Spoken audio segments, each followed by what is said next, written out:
In today's episode, me and the fellas are checking in with our favorite teams, as well as checking in with some of the NBA's hottest and coldest teams to evaluate how much we should buy in or freak out about their starts to the year. But first, I want to talk about something that, dare I say, I'm a little ashamed of, because going into the year, I didn't expect myself to arrive to this position.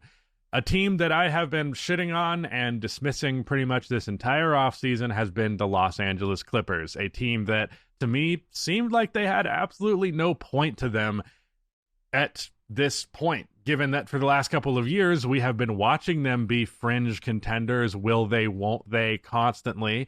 And going into this year, after the loss of Paul George and with Kawhi Leonard out for who knows how long to open the year, it really just seems like, what's the damn point of even continuing to keep this team around? Now, from a logistical and just looking at it basketball dork analytically, how franchises should operate, how I believe teams should operate type lens, all of that does still ring true. And it's not like the Clippers have become some great team and that they're on the cusp of being a contender again. But I think that, NBA nerd, this is what they should do, and I'm going to allow that to ruin my viewing experience of the actual basketball thing. While that normally gets to me, it hasn't watching them, and here's why. The Clippers are constructed so poorly and in such a uniquely outdated way that they circle back around to being nostalgic to me. The Clippers play a very 2000s brand of basketball. They are one of the best defensive teams in the league, one of the worst offensive teams in the league, and their play style on the offensive end of the floor is very of that era. So, James Harden, obviously he does shoot the ball a lot, but he also is entirely responsible for the bulk of their playmaking. He is averaging over 11 assists per game. He is currently leading the league in assists, and if you think about it, that's kind of vintage. That's kind of a thing of the past. There are not a lot of times where players are even averaging double-digit assists per game anymore. That's just not really the way that the NBA currently works, and that is in spite of the fact that we have seen scoring volume increase. But a large part of that is everybody is capable of creating now, and it isn't all predicated on one individual, the quote-unquote true point guard. Now, I wouldn't necessarily define James as a true point guard, given that he has shot the ball as frequently as he has. However, he is that number one, I'm doing all of the facilitating type of player that you just don't really see in the NBA all too much anymore. Then you go down to their shooting guard position, Norman Powell, who is currently averaging 24 points per game and 1 assist. That is what I'm talking about. That is buckets and buckets only. Now, do I think that is a bad play style that you should not predicate a large part of your audience or your offense around? Yes, without a doubt. Does that mean it's not kind of fun? No, that's a whole different conversation. Straight up, Norman Powell has looked like prime Rip Hamilton so far to open this year. Coming around screens, short mid-range shots. Obviously, he's shooting more threes than Rip Hamilton did, but like the same general principle of like, yeah, this guy is just a catch-and-shoot merchant, but like from all over the floor. Anytime he's putting the ball on the floor, it's to drive to get his own offense. Literally 1 assist per game. Then you go to their wing. Their starting wing is Derrick Jones Jr., an athletic, rim-running forward whose jump shot is kind of broken more often than not, who is a defensive specialist. How many starting wings in the NBA are an excellent defender who's mostly just an athlete on the other end of the floor? That is a very 2000s type approach. Then go to their center, Zubats. Zubats shoots hook shots, gets offensive rebounds, does like drop steps. He'll do a post up on a center. No. I'm not only posting up on a mismatch like most centers do in the modern NBA. I'm taking this shit right to the rim, and we're hoping for the best. Leading the league in rebounds, over 20 points per game. No jump shots. None of that fancy whack shit. No ball handling as a center. No, he puts his ass right next to on the block, gets the ball and he shoots it around the rim every time. That is a traditional 5 at its best. So their core players, the main pieces who matter the most, even if you take it to the bench unit, Chris Dunn is a defensive guard who really does not bring a lot to the table offensively. More older archetype of backup point guard. Their fucking Nicholas Batum is a pure 3-and-D wing.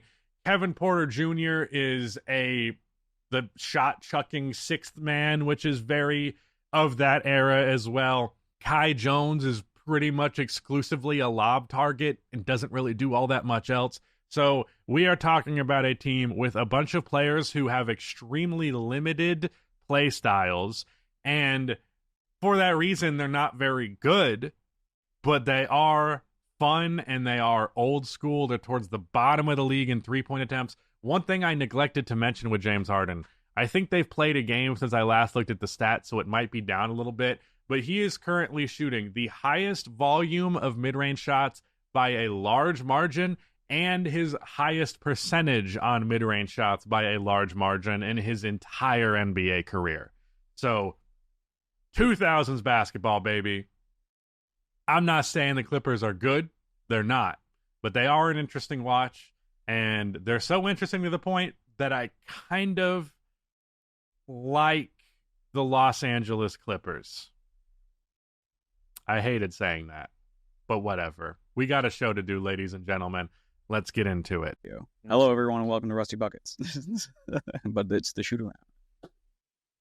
Hello, everybody. Welcome back to the Shootaround. I am joined by my co-host, AlexHoops, Motown Noah, and Rudy St. Clair. I am now the only host of this podcast. Fuck Rudy. Let's get into it.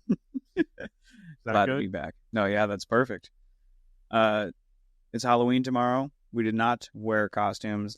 Nick, you threw out the idea when I put it out there that we should come as each other. So we can still do that. We all typically just wear regular clothes. So if we just put on, this is going to be a great Alex impression. I'm going to wear basketball shorts and a t-shirt.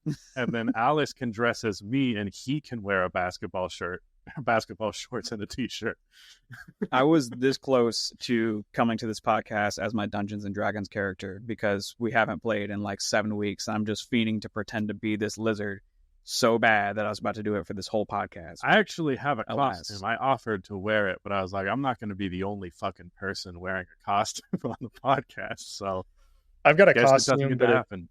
It would have been way too inconvenient to sit in that costume for an entire podcast. You will literally never guess what the costume is. Philly Fanatic, that's what he's called. Mine was Nathan Drake. We're going to start off today's show with a progress report where we check in with our favorite teams, the things that we know the best. This is a fan-led podcast, not a snuffy, higher-than-thou hyper-analytics podcast. This is just real fans saying real shit about the teams we like, except for when it's not. We're actually like trying to do some analysis. But we're going to start off with the fun stuff first. Nick, I believe you're the biggest fan here. How are your Pistons? I got to tell you, ladies and gentlemen, I'm seeing a lot of vitriol in digital spaces, right? I'm scouring the cracks of the internet to find the most degenerative Pistons fans that I can possibly find. And they're out there. They're showing up in droves to reverse support the Detroit Pistons 0-4 start. But what's kind of pissing me off throughout this whole thing is that everybody's looking at 0-4 in a vacuum, and they're not really zooming out on the whole thing, right? Because I look at the Pistons' first 6 games of the season. It's against the Pacers, the Cavs, the Celtics, the Heat, the Sixers, the Knicks. The hell? I don't care who we signed in free agency. If we had made some consequential trades, which we didn't do, we were expecting to, we didn't. It doesn't matter. Ron Holland was a good pick by all accounts. It doesn't matter what team we would have fielded. That's a really, really hard opening stretch to the season. The Pistons are 0-4. And when I say that they're not zooming out, it's not just what I said, but it's also like the fact that we're playing all of these teams really competitively. Right. And even though Cade's turnovers are still a problem and like Jaden Ivey's turnovers are still a problem and sometimes Jalen Duren's fucking turnovers are a problem. Wasn't really expecting that to be a thing. We're going bucket for bucket with the Pacers to open the season. You know how hard that is? The 6th highest scoring offense in the history of basketball a season ago. And we were only like, what, minor or plus 5.5 Vegas gave us 5.5 points in that game. Really? Even Vegas believes in us? They're never wrong. The house always wins.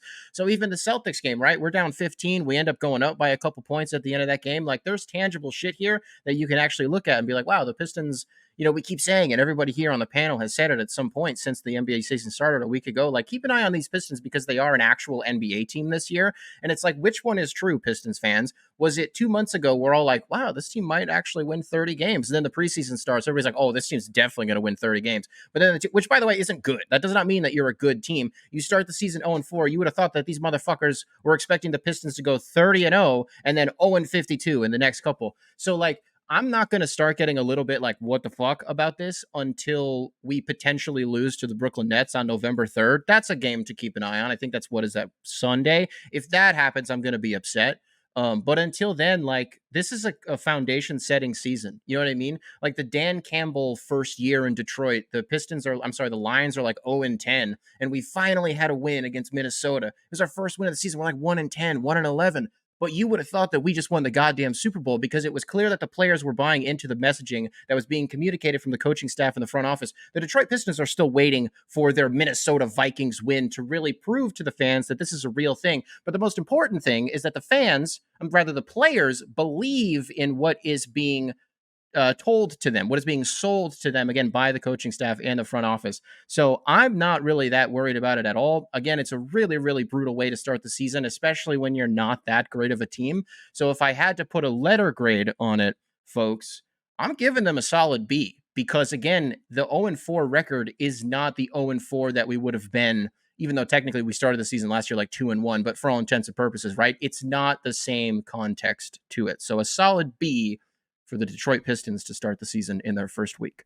It seems like a pretty generous grade considering they're 0-4, but I see where you're coming from. You're, from the shadows and into a little bit of light, some hope of a new season. 0-4 is a lot better than, 9-66 or, whatever the lowest point of the Pistons was officially in terms of a statistical win-loss standpoint. I think you're just looking for improvement. And instead of getting the dog shit beat out of them, they hung around with a bunch of teams that last year would have beat the dog shit out of them. How's Ron Holland looked? I know he's supposed to be a pretty exciting rookie for you guys.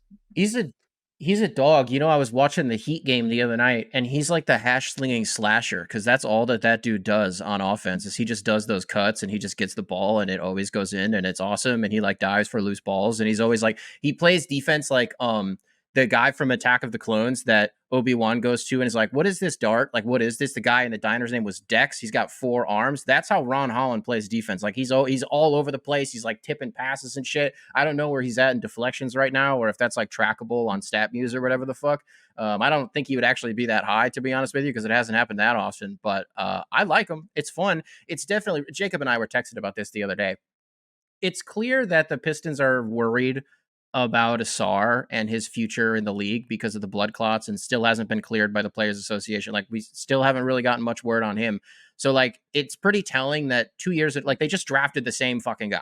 You know what I mean? Like, they just drafted another guy who does all the same shit. There's like a Swiss Army knife like Asar Thompson, because otherwise it would have made no goddamn sense to draft that player twice, 2 years in a row. So far, so good. Love a player who wears 00.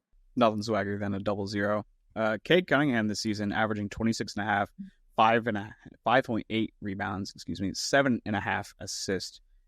Currently, let's see, what's he shooting from 3? 37%, as well as 48% from the floor.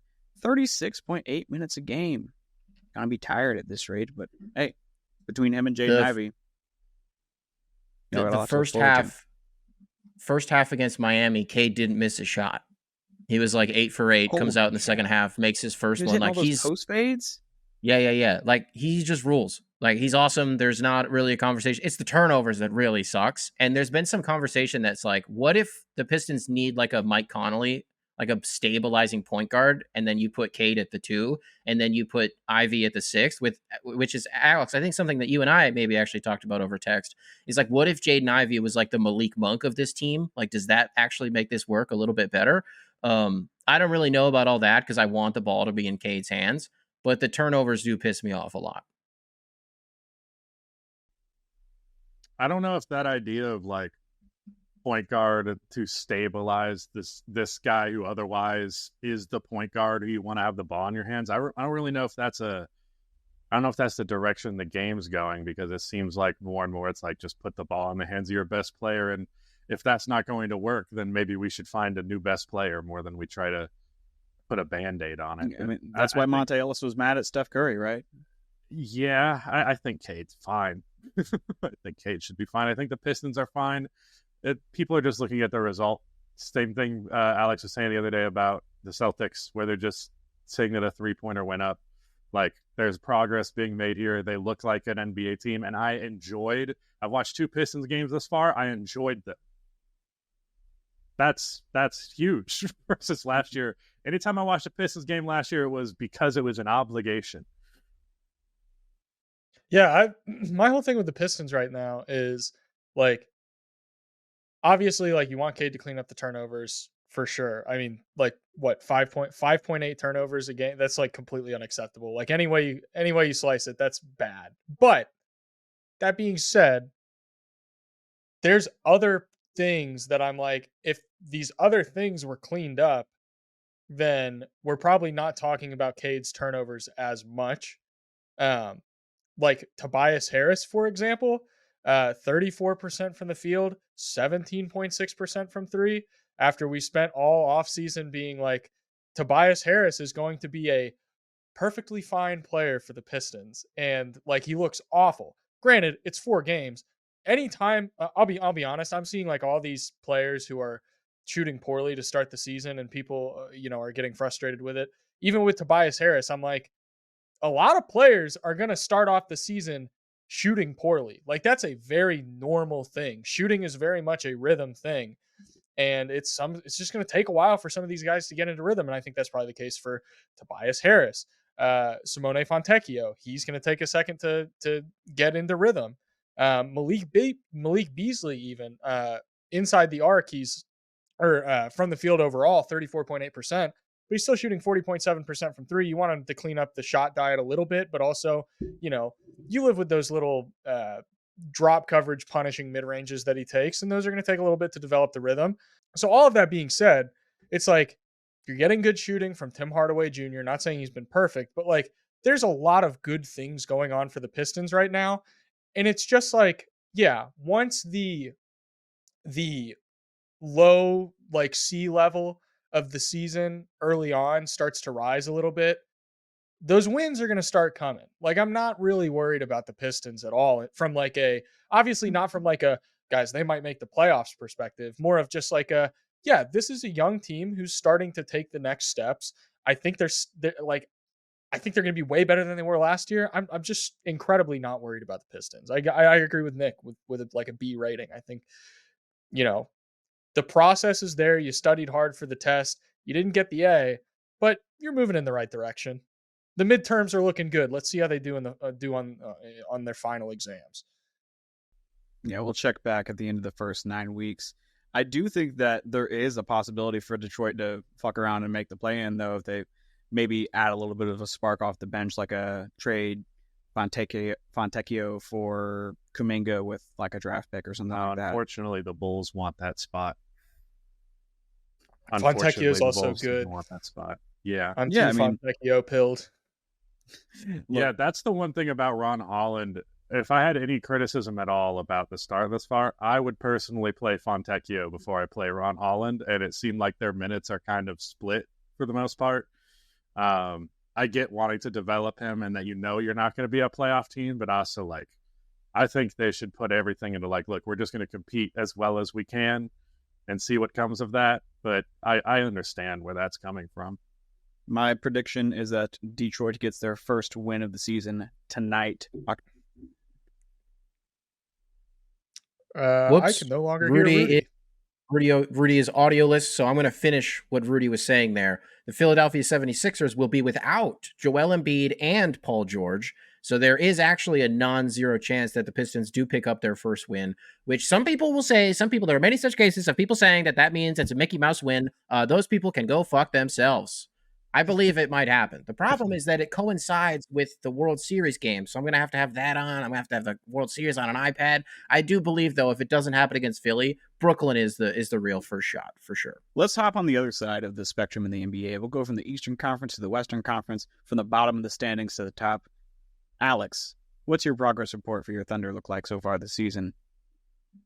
A+, baby. Well, lucky son of a bitch.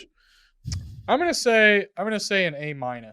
Actually, I hold them to a higher standard than that. B+. Okay. And it's because they're shooting 27.6% from three. And that's really about, I think, the only criticism you could have towards OKC so far is like, your threes need to start falling. But the volume is up from last year, which is like one of the things we wanted to see was like, yeah, you guys can make threes. Please take more of them. And they are. Chet looks like, don't want to get ahead of myself. We're 4 games into the season. He looks like an all-NBA caliber player. I think he's probably going to have a 20-point per game season if I had to guess, which is one of those things where I thought it was going to happen eventually. I didn't think it was going to happen this soon. Yeah. But seeing what we've seen so far, I'm like, yeah, this is probably a 20-point per game guy, like pretty comfortably. And then everything else just looks awesome. And they don't have Isaiah Hartenstein back yet. Aaron Wiggins is, I mean, I could sit here, I can go up and down the roster and tell you a billion different things about every single player on this team that I've loved, that I've seen. But I mean, this team speaks for itself. The success speaks for itself. We're like watching a team that is just like demolishing the teams in front of them. Which game was it? I was watching what was their most recent game? Who are they playing? The Hawks? The Hawks. I was watching that game and I was like, the Hawks are worrying me a little bit. Like they're staying in this. And then the third quarter rolls around and the Thunder just starts steamrolling them. Like it was just a bloodbath. It went from like a 10-point game to like a 20-point game in about a minute and a half. I was like, this team is just, they were forcing turnovers like crazy, which has always been the thing with the Thunder, is like they're gonna turn you over constantly. And that's what they were doing. And I feel like they were getting out and running just so much, and the Hawks just couldn't keep up with it. Just constant stops. They were getting rebounds too, which is one of the things where we spent a ton of last season being like, they need a better rebounding presence. It's like, well, they don't really have one right now. They still just have the same personnel they've had last year. You know, obviously they have the Caruso addition, but he's really not been playing that many minutes per game. But it's like the rebounding hasn't been too much of an issue this year, and they don't even have Hartenstein back. So it seems like there's just some internal development that happened there. Obviously, lineup factors and just like young players getting better helps a lot. But I was texting friend of the show 3 Cone about the Thunder the other day because I had just watched them play the Bulls. I have also seen their opener against Denver. And what you mentioned about them just turning it on in the third quarter, I think that's kind of seems to be what they just do every time. I don't know if you could like potentially pull up some stats on that front, stat boy. But they were like one of the best third quarter teams in the league last year. Like that was their thing. Was the third quarter Thunder. Of the third quarter Warriors back when like for like the first half of the game they'd kind of fuck around a little bit. Maybe it gives you a sense of like who's hot, who's not, how you should approach the second half, and then for like 10 minutes they go hard as fuck, and then the game's over. Like they don't even have to play a full basketball game that hard for that long in order to just bury their opponents. Yeah, last year the Thunder in the third quarter had the second highest net rating in the NBA behind only the Minnesota Timberwolves. They had an offensive rating of 120.8 and a defensive rating of 109.8, 11 net rating. Let's see what it is this year, shall we? If it's not too much trouble, I'm curious what it is versus like their other quarters, if that's like actually by far and away their strongest, because at least that's the impression I've gotten watching them so far. Well, I know it was last year. Yeah. They were insane. 7.8 in the second quarter, which is still really good. 7.3 in the first quarter, and then in the fourth quarter, it was 2.2. So, yeah, third quarter is the best. I want to circle back to Chet Holmgren just for a second because I want to highlight how ridiculous his stats are through these first 3 games.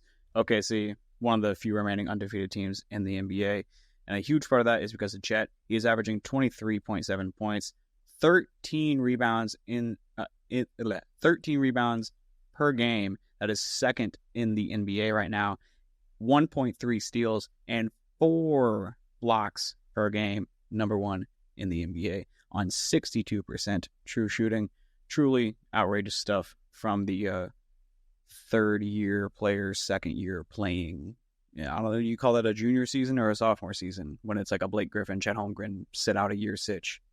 I mean, if he was a rookie last year, then this is his sophomore season. Yeah. And that's not my opinion. I'm just going off of how the NBA treats it. Understood.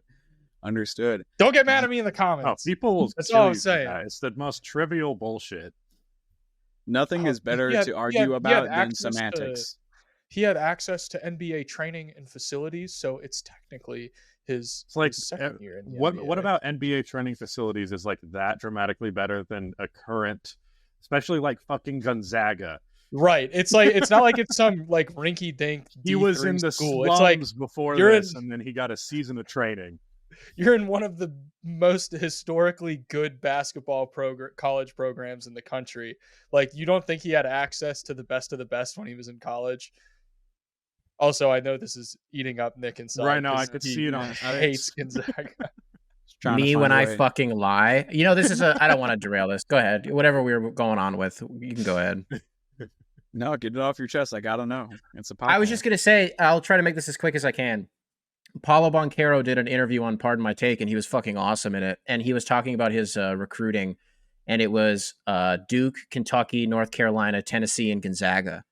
And I thought to myself, holy shit, like, I was this close to fucking hating you forever. And I'm so thankful that I get to actually like Paulo Banchero because he went to Duke, which is, I get, there was some, we kind of dug it. We opened that up a little bit in the last episode. Like, so motherfuckers can go to Duke? Yeah, they can. Right? Because at least you're like owning being the villain. Like, motherfuckers didn't hate Zion. You know, they're not going to hate Cooper Flagg. I don't think he's going to do any horse shittery. Half of the people, they're not. Half the fans in the NBA want him on their team more than anything in the world. Not to be fair, I didn't like Paulo at Duke, and I'm upset that he plays for Orlando because I hate Orlando just because it's a colors thing, it's a branding thing, a logo thing, all of it, just bad uniform thing. They stink. You don't like black and blue?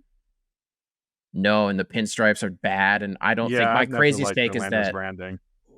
I don't think Florida should have sports. That I can get behind. All right. You well, know. Sports is a privilege to a state that isn't a wasteland. Yeah, but anyway, sorry, we can get back on the road now. Jacob, what's your grade, your letter grade for your Chicago? I'm giving Bulls them an season? F because have they played a game since? They're 2-2. Yes, they should be 0-4. I'm giving them an F for winning games. I am giving them an F for starting Josh Giddey over Ayo Dosunmu. I'm giving them an F for shooting 3-pointers for the first time. If you go and look at like Basketball Reference year by year for the last decade, and you sort bottom of the league in 3-point attempts, the Chicago Bulls are bottom 5 every fucking year. They have hit 23 pointers or more in 2 different games. I think they had 25 in one of them. And I'm like, what the fuck? So you guys are committing to a roster where like Ayo, Kobe, if you want to be generous, Patrick Williams, and to me, if you want to be generous, Josh Giddey, are the only real young upside players you have on the team of like major significance. And none of those guys are about to shape up to be a franchise leading option for forever. You're probably not going to make the playoffs. And if you do, you're going to get stomped out immediately. So why don't we don't fucking tank so you can get one of those guys? But no, instead, they want to learn how to be a 3-point shooting team for the first time in my fucking life, right when they're supposed to be tanking. It is baffling. It is so upsetting to me. I've never been more mad watching my team be competitive. Fuck off and lose. I want Cooper Flagg, to Nick's point, and I don't want Josh Giddey as my future franchise point guard. We mentioned it the other day that on the last episode that he didn't get a contract extension. Thank fucking God he didn't, because that would have been the most Chicago Bulls thing ever to give him some massive amount of money and then find out, as Thunder fans did, that he's not good at this game of basketball that we are playing. They are playing. Fuck Josh Giddey. Fuck the Chicago Bulls. I will say, though, Nikola Vucevic is like God right now. He's shooting 50-50-90. Averaging 21 and 10 with 3 assists. Yeah, 21 and 10. Zach LaVine is also scorching right now. So my hope is that they just started the season hot and they'll go right back to sucking like they used to. But like they're supposed to. But I have been saying going into the season, something the Bulls did when they were in their quote unquote tanking years, they managed to bullshit their way to 28 to 35 wins in years where they're supposed to be tanking like clockwork. So I'm like, a bunch of people are like, man, the Chicago Bulls, they might be the worst team in the Eastern Conference. Nope. Should they be? Absolutely. Will they be? No, because the Bulls are allergic to being anything besides for mediocre as fuck. So there you go. F. Fuck them. Okay. F for fuck them. I'm with you. And I agree with what you're saying from a bird's eye view. The Chicago Bulls have zero incentive to be winning right now. Mm-hmm. It does not behoove them to win Their games. picks also top 10 protected. Okay, so what right now would you have them do? Because, and before you answer, let's just think about it. They've got Zach LaVine, who is healthy and is looking good. They've got Vooch, who is healthy and looking good. They've got their young players, but who are you telling Zach LaVine, like, hey, sorry, man, we're not trying to win, so we're going to sit you until somebody trades for you after no one's traded for you for the past 3 years? Do you tell him that, you're sorry, man, you're only playing 20 minutes a night? Do you tell Vooch, like, hey, no one's wanted to trade for you anyways, but until we can get you off the team, you're not playing, so we can develop Patrick Williams and Josh Giddey? Like, who are you? What is you're the Bulls general manager. What are you doing? I'm contacting the Chicago mob and having them break Josh Giddey's leg so that he never plays for my team. You said I'm crashing my plane so I can get all those exceptions for all my players dying and rebuilding the good old-fashioned way. That's fucking nuts, man. GM intentionally sabotages team plane. That's the real segment. It's like, do you crash the plane or no? I mean, if I was the Bulls GM, I would have never traded for Giddey to begin with. And I just want to clarify, especially given that this came up when I was texting Nick about it, this isn't about any off-court thing. Regardless of how you feel about that, basketball-wise, I fucking detest Josh Giddey with a burning passion.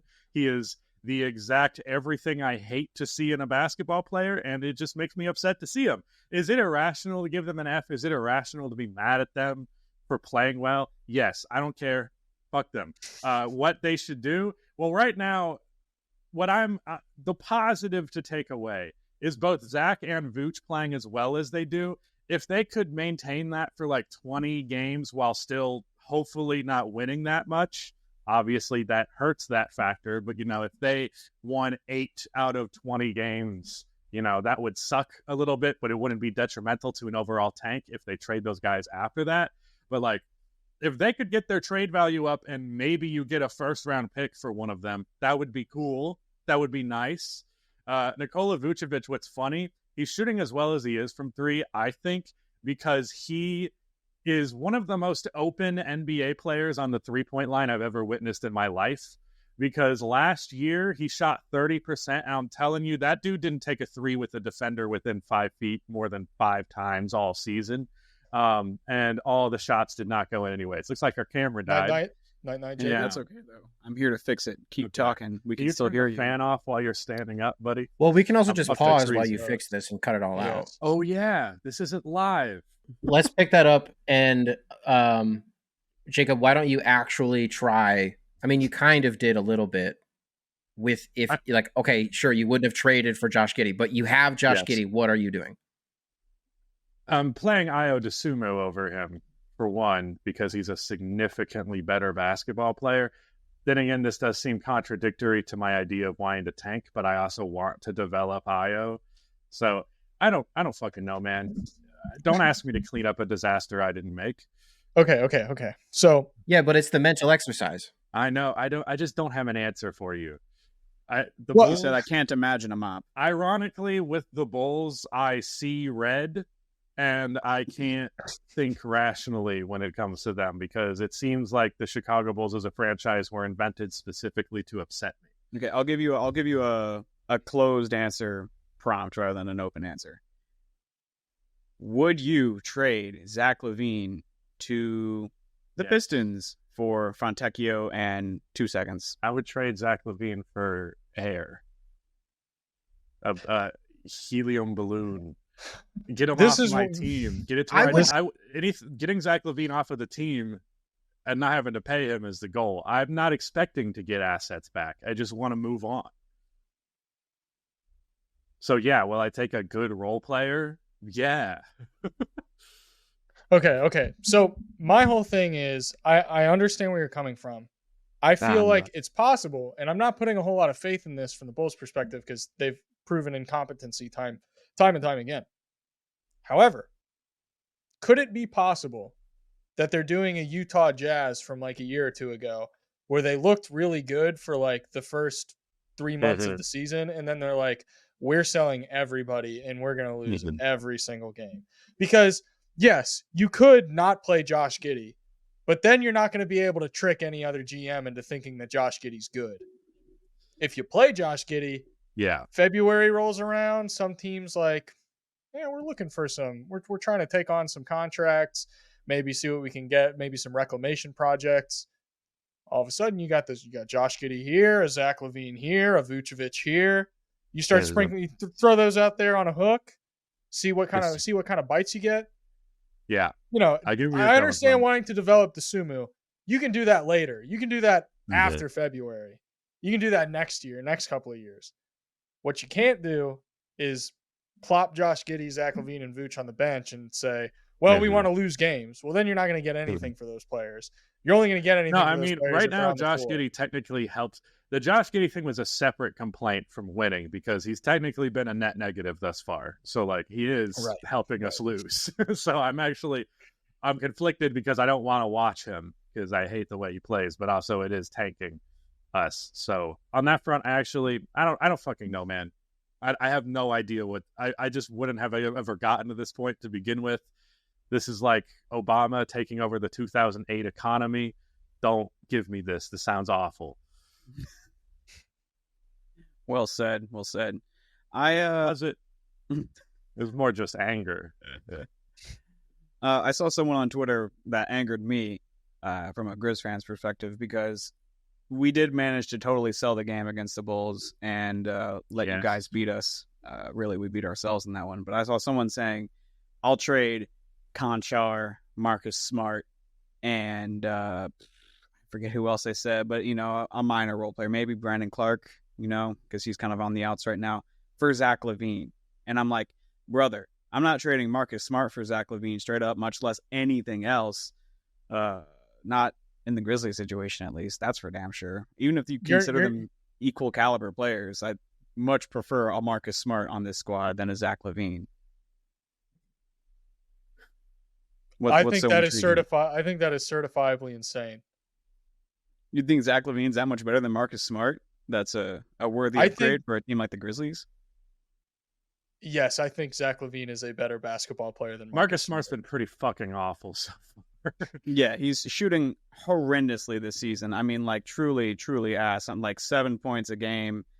Let me actually pull up his efficiency here. I have it bookmarked. Give me 1 second. Yeah.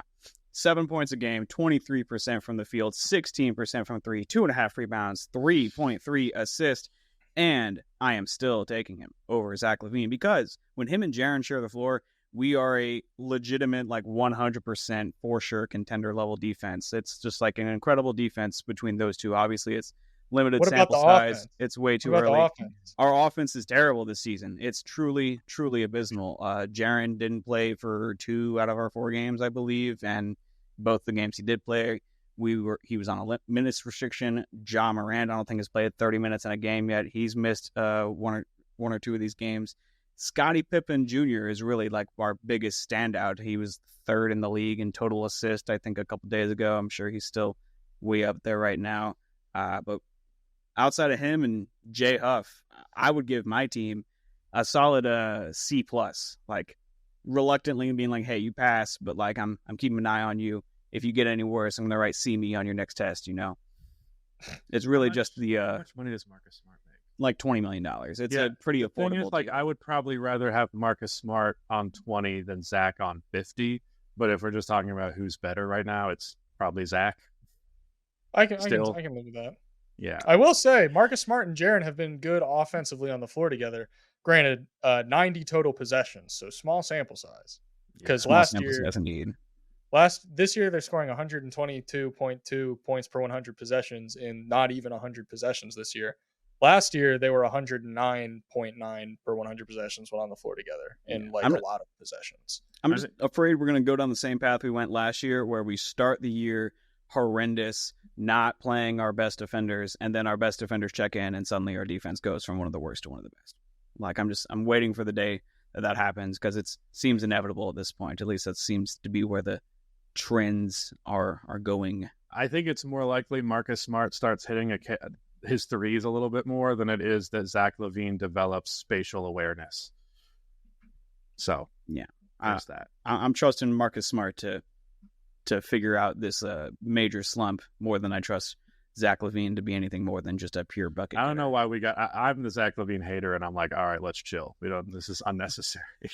With Marcus Smart, I just want to point this out. Marcus Smart has a career true shooting percentage of 51%. Ew, that's real bad, dude. He's a little bit of a chucker. That's the problem with him, but otherwise, beautiful player. That's what I was thinking about this recently with the Celtics. I'm like, the difference between like the Celtics before versus the Celtics now, and like having Drew Holiday versus Marcus Smart, is you essentially got Marcus Smart without the CTE. Like, hits his 3-pointers, makes good decisions, doesn't do insane turnovers, doesn't overshoot the ball. Yeah. Nick, you look like you're bursting out the seams to get something in about Marcus Smart. No. It's not about Marcus Smart. I was looking at the bottom ticker. I was watching Get Up right before it went into First Take the other morning, and I saw Ja got a DNP, something about his thigh or something like that. And I was like, some people, they have in their phone, they have an album dedicated to maybe it's their dog, maybe it's their significant other, maybe it's their kid. And I was just doing a mental exercise. I was like, what if Ja Morant just has pictures of like 500 pictures in an album of all of his guns? And he's just got to like get it out of his. I was like, we got to get this guy a close friends or like a Finsta or something like that, like so he can get this off. Because I don't know. I just wonder, like, what's the over under on since he last touched a gun? If I say 6.5 days over under since Ja Morant last touched a gun, what? It really doesn't matter if he touched it. It's really more about if he's doing it on Instagram Live, because Adam Silver politely asked him to not do that, right or wrong. He's like, I'm gonna put in a request with you, Ja, and if you don't fulfill it, I will suspend you for half the season. So as long as he doesn't do that, as long as his injuries heal up, I'm still confident in the Grizzlies' contender status. I don't know. Maybe he's got he's going in portrait mode during like golden hour. He's maybe got he's grabbing it around I'm losing myself with this one. What's going on with the Grizzlies, Rudy? What letter grade would you give them? Solid C+. I think this team has the pieces to put it all together, especially with all these great contracts on role players. Like, we got a solid full backup 5 players on near minimum deals for like 3 or 4 years each, with like team options and shit. So very excited for the present and the future of the Grizzlies. But that's enough of our favorite teams. Let's move on to some teams that we need to worry about, because we're all probably going to be a little bit copium pilled and trying to imagine our teams doing better or not worrying about them. These teams we're impartial towards. We can say whether or not they are a disaster, or shortly thereafter, whether or not they are a pleasant surprise that's going to sustain itself for the rest of the season. But we're going to start off with a negative. This is the NBA DEFCON scale. That's what I'm calling this. We got 4 teams to go through. Starting off in the Eastern Conference, the Milwaukee Bucks. They are currently 1-3. Their L's include versus Chicago, Brooklyn, and Boston, and they beat the Sixers, albeit without Embiid and Paul George. We can squeeze in some Sixers chat in here if we want, but without Chris Middleton and with Doc Rivers and Darvin Ham, the Bucks, in my opinion, are at least on DEFCON 2. The lower the number, the more anxious you need to be, the more worried you are supposed to be like the Cuban Missile Crisis in real life was a DEFCON 2. So I'm putting them at Cuban Missile Crisis right now. The Bucks make me sad. The Bucks and the Nuggets, seeing them fall off the way that they have specifically is just very upsetting to me. Because it really felt like after both of their titles where it's like, man, they can get 2-3 more of these fucking things. And since then, it's just been nothing but disaster. And I don't know, the degree of how self-inflicted it is varies. But either way, it just seems like there's always something that's holding back what on paper makes so much sense. I saw some discourse the other day, and I've definitely gotten this impression based on body language. I definitely don't want to act like we're in these locker rooms and know this, but it seems like Dame and Giannis aren't exactly friends at the bare minimum. They don't really give me the vibe at all that they enjoy playing with each other. Yeah, you called them the next Kobe Shaq before we ever saw them play a game, and sure enough, here they are, the worst version of Kobe and Shaq. They skip to the end. They skip to the bad part. Speed running the Kobe and Shaq career through line. Not the good part, just the bad part. What's your DEFCON rating, though? If you think, is that enough to get you to Cuban Missile Crisis like me, or are you more on a 3, more of a 4 maybe? I don't know. Tell me who they hire for head coach next, because I'm pretty sure Doc Rivers isn't going to have that job by the end of this year, which is ridiculous. You think he's getting fired mid-season? They're moving their coach 2 seasons. I mean, so far he has a negative record with the Bucks. He has lost more games than he has won. What was the record when Adrian Griffin was fired? It was like 30-12. They had not lost. They were one of the best teams in the NBA record-wise. Obviously, it was like 30-18 or some shit like that. Yeah. So that's what Nick. You were gonna say something. I want to let you speak first before. No, I was just gonna say Scott Brooks. I was just trying to throw out names. I don't know. That's all I was thinking. This is what frustrates me. The Bucks under Adrian Griffin were definitely going to make the playoffs, and they had clearly shown throughout the first 40 games of the season or whatever it was that they could win games. They could win a significant, a non-negligible amount of games. And yeah, maybe you've got clear flaws, but you are clearly capable of winning a lot of games. And going into the playoffs with that team versus the version of the Bucks that we've seen under Doc Rivers, where he has a negative record and they are losing more games than they're winning, it's like, let's think for a second. Would I rather be the team under the coach that was winning a lot of games, or would I rather be the team under the coach that's losing a lot of games? Let me put on my thinking cap for just a second and come to the conclusion that, oh, wait, Doc Rivers can do it. He wasn't able to do it with any of the other teams he coached except for the Celtics, but he might be able to do it with us. And here we are, running on the rat wheel again, saying, is Doc Rivers going to be here by the end of the year?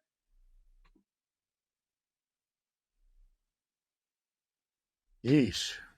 It's just depressing. This isn't even a fun episode. I'm just mad. Let me throw this question to the panel because I'm curious. I was thinking about it after they lost. I don't remember who they lost to, but it was a recent game that they definitely should have won. I was like, what exactly do we think Giannis's legacy is going to look like if he theoretically just retired with that being the only ring that he got? Because I don't know, because I think there were people who were like, this guy could crack top 10 of all time. I don't think anyone's going to give him that if he only has one. As they shouldn't. Right. But also it feels like he could have won so many more. I don't know. I'm mad at how much I'm just saying I don't know, but it's all I can think. Well, to me, the other part of this conversation is Giannis isn't going to not be a top 10 player of all time just because he didn't win another ring. If he doesn't win another ring, there's still plenty of time left in his career. That's not going to be the thing that separates him from being top 10 of all time. Giannis, for as amazing as he is, and for I think Giannis is firmly top 20, you can make an argument top 15, I'd listen to it. There are parts of his game where he's just certain things never came around like you would have hoped. And that's caused problems for him.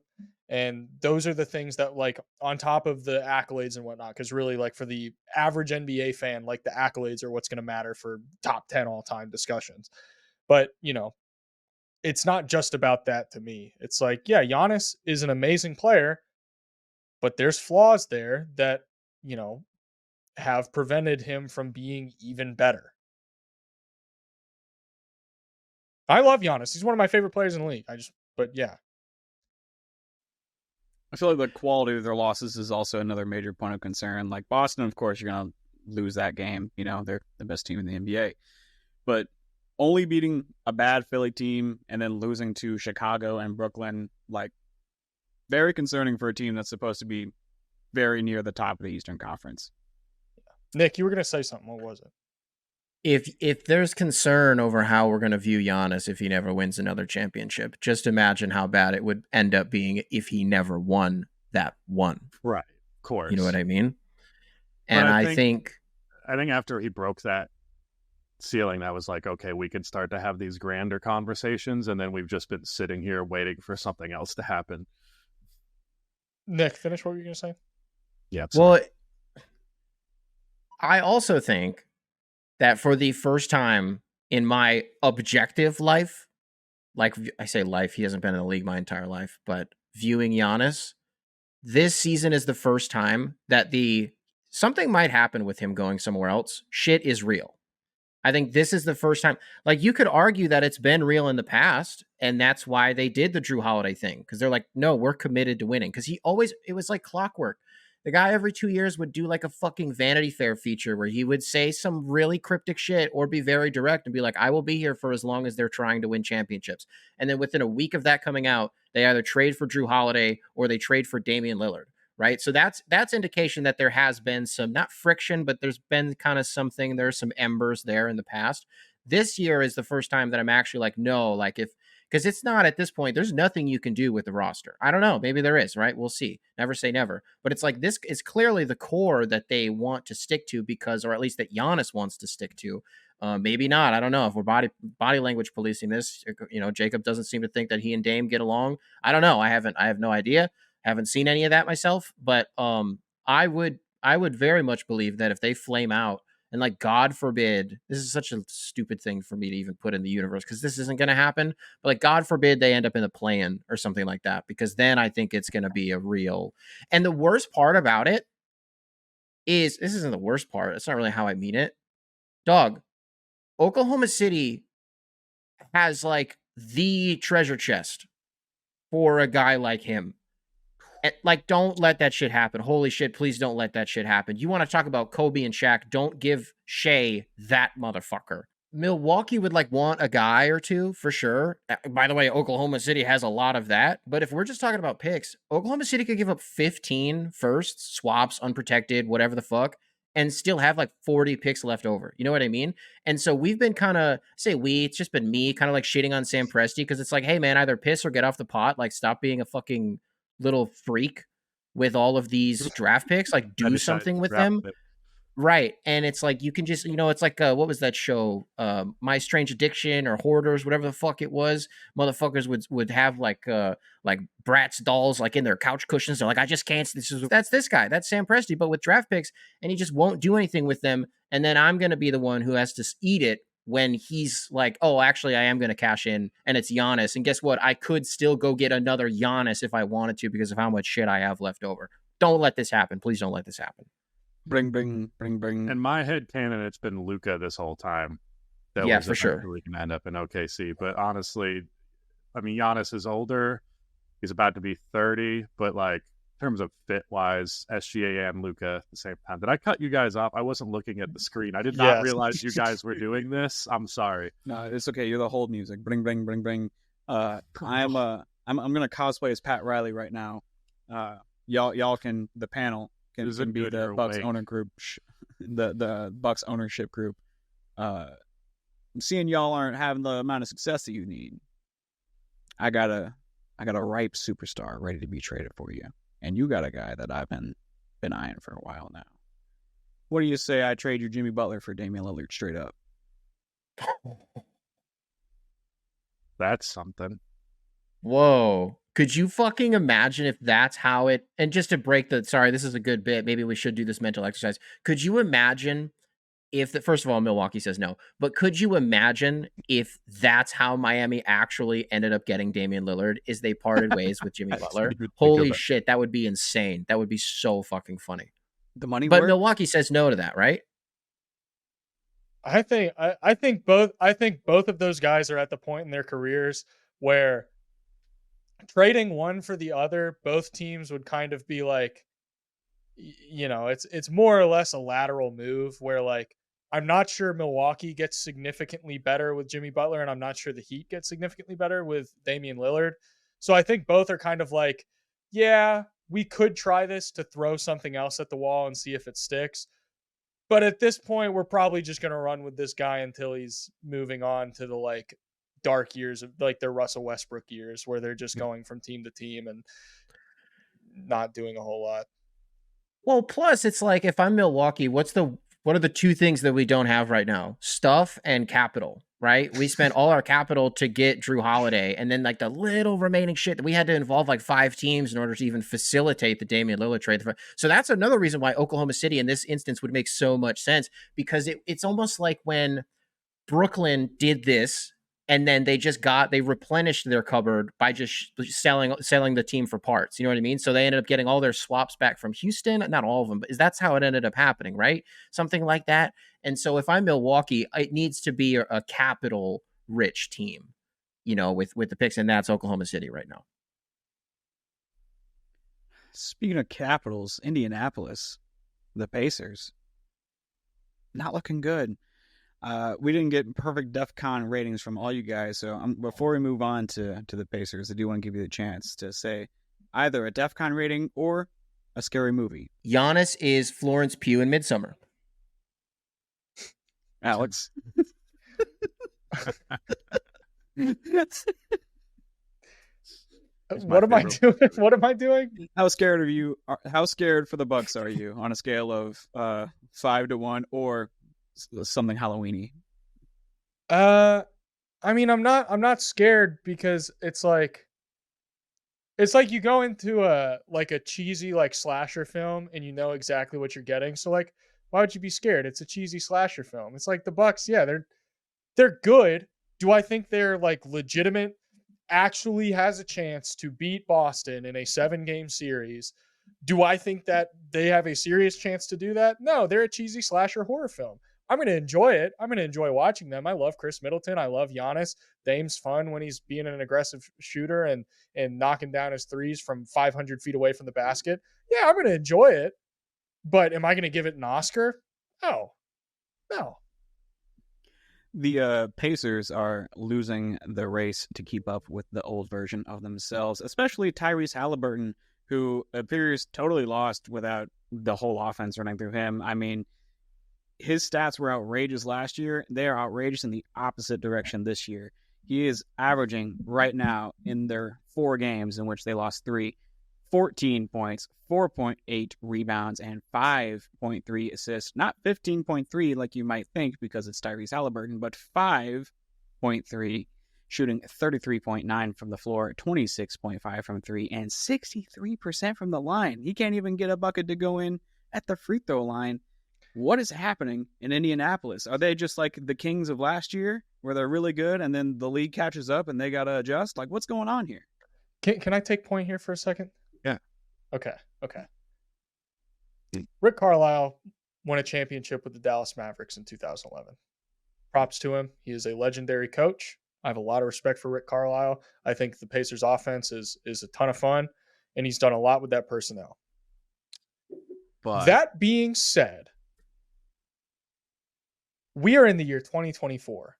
And if you look at NBA defenses right now, every single defense in the league is bringing help somewhere. Like, you're going to have to help off of somebody. And I understand, like, with the Pacers, you're like, well, who do you help off of? It's like, well, you got to pick somebody. At some point, there's going to be players on the floor that you got to help off of. And you watch the Paolo Banchero 50 bomb. The dude was playing out of his mind. I understand that. I think Paolo Banchero is an incredible player. They didn't double him. They didn't double him at all. And he drops 50 on you. Pacers almost won, but they didn't. And they gave up, what was the final score of that game? They gave up a ton of points. What I don't understand is, does Rick Carlisle seriously think that the Pacers genuinely could win a championship by only playing defense one-on-one and not bringing help? Like, because if so, to me, that's a little, I'm not an NBA coach, so what do I know? But to me, that seems like cognitive dissonance, because the best defenses in the NBA that win championships are helping somewhere. Every team's going to bring help somewhere. Mm-hmm. But it seems to me like Rick Carlisle genuinely thinks, like, guys, come on, we got a shot. If our offense is good enough, we got a shot. It's like, no, defense still does matter. You can argue the extent to which defense matters in today's modern NBA, but it still does matter. You don't win a championship unless you're a good defense. So I'm just confused by the fact that we saw it last year. Like, the Pacers, they made the Eastern Conference Finals. Hats off to them. Fun team. But this defense has to evolve at some point, right? Like, they got to try something different at some point, right? Yeah, I also feel like their defensive personnel, I don't think they have to be as bad of a defensive team as they are. Right. It really seems like they're just choosing to be a lot of the time. And I completely agree. That's why it's frustrating, where I'm like, this is definitely a schematic choice of like, we're not going to bring help. We're playing everybody straight up. It's like, you don't need to. You have there's good defensive personnel. There's at least guys who are not turnstiles on defense. Like, we know Pascal Siakam can defend. We know Nesmith can defend. We know Nembhard can defend. They may not be able to defend everybody, but they can defend. So why are they as bad as they are? Miles Turner. Jarris Walker. Yeah, there's defenders on the team. I don't know. So how worried are we about the Pacers on a scale of Jason to Freddy Krueger? Or I think the concern is more, I guess it is directly connected, but I think it's entirely, they go as Tyrese Halliburton does, and they've sucked because he's sucked. And there is a little bit of concern that maybe that pre-All-Star break stretch where he looked like arguably a top 10 player in the NBA was a flash in the pan, and that's not how good he actually is. Obviously, there's injury stuff factoring in that. Maybe the reason he's not there is because of that, but one way or the other, pretty much since then, he has not looked the same. And it's both like he's afraid to shoot, and when he does, it doesn't look like he has much confidence in it. So I'm worried to the extent that if you look at the teams right now, like obviously the OKC Thunder, they're undefeated right now. They're shooting 28% from three. So it's like, it doesn't matter for them. The Pacers right now, they're shooting 31% from three so far this season. They're going to be better when the shots start falling. Right now, their issues are very much probably variance based. Once the variance starts to swing back up, they'll probably be all right. But they are not a team like, even the Bucks. It's like they're shooting 33.3% from three. It's like you have to have something else to rely on when the shots aren't falling. And I think that's where the Pacers struggles are coming from, is like they're a spray it out to shooters team. But when the shots aren't falling, they're going to look really bad because they don't have defense to fall back on. They don't have other things like they have Pascal Siakam, who's definitely more of an inside the arc guy that they can kind of fall back on. But is that enough to buoy your entire offense at this point in his career? Probably not. So I'm just wondering what is it that the Pacers look to fall back on? Because they have to establish something. They can't rely on just 3-point shooting. It'll get them to a good amount of wins. It might get them to the Eastern Conference Finals if the chips fall the right way. But I don't know. I'm just wondering what is the next evolution for the Pacers? Sending Rick Carlisle to the Bucks in a trade for Doc Rivers and a first-round pick. Just see what happens. Little Eastern Conference mix-up. You talked about whether or not Tyrese Halliburton has taken a step back or not due to injury. I think that's more so the case out west with Jamal Murray more than anyone else. He looks a step slow for sure. He is averaging 18.8 points per game, 5 rebounds, 4.8 assists, shooting 38, 35, 90. Not horrible. Not as bad as Tyrese. But for the Nuggets to really be contenders, he needs to be that greatest non-all-star ever type of player, not just a guy. Like these numbers are not very good. And when you watch him out there on the court, he just looks like he doesn't have the same explosion. So very concerned about the Nuggets, probably more than the Pacers personally, because I think the Pacers, the way they play, there's a lot of variance in the results. You know, you could be extremely good one night and extremely bad the other. That's what happens when you only play one side of the ball. Whereas the Nuggets, this is an ex-champion with the best player in the league and a seemingly okay supporting group of guys with Christian Brown stepping up, Michael Porter Jr., Aaron Gordon, Jamal Murray, Russell Westbrook even off the bench. Not been atrocious this season. Hasn't been good, but not bad. And yet, it takes overtime for them to beat Toronto and Brooklyn, and then the other 2 games this season are losses. What the fuck is up with Denver? I'm not quite Cuban Missile Crisis, but I'm saying a 3 on the DEFCON scale. There's a famous, like, I don't know what you would call this, but in the NFL, whenever there's a player who, it's an NFL kickoff, you know, it's 1:00 on a Sunday. Oh, this tight end for this team, he and his wife just welcomed a new baby in the previous week. The hit rate of that guy scoring a touchdown is really high in the NFL. It's like, have a baby, you're going to score a touchdown, right? So I don't know how to say this, but I think one of us on this show needs to get Jamal Murray sucked off again, and then maybe he'll go back in the right direction. So however I'll take one for the team. We might have to cut this out too. We're going to test the waters a bit. You know what else? It seems like a player always scores a touchdown. You know what other big life event? When oh no, we're going to have to cut this out. Oh no, I realized immediately. When someone in their family dies. Right. Oh no, you can leave that in. That's family friendly. Death is allowed. Well, it's just No, I mean, and by the way, I feel like if you want to have the greatest NFL career of all time, just impregnate somebody before like every different game, and also kill a family member. Yeah. Sacrifice your uncle, but have a baby.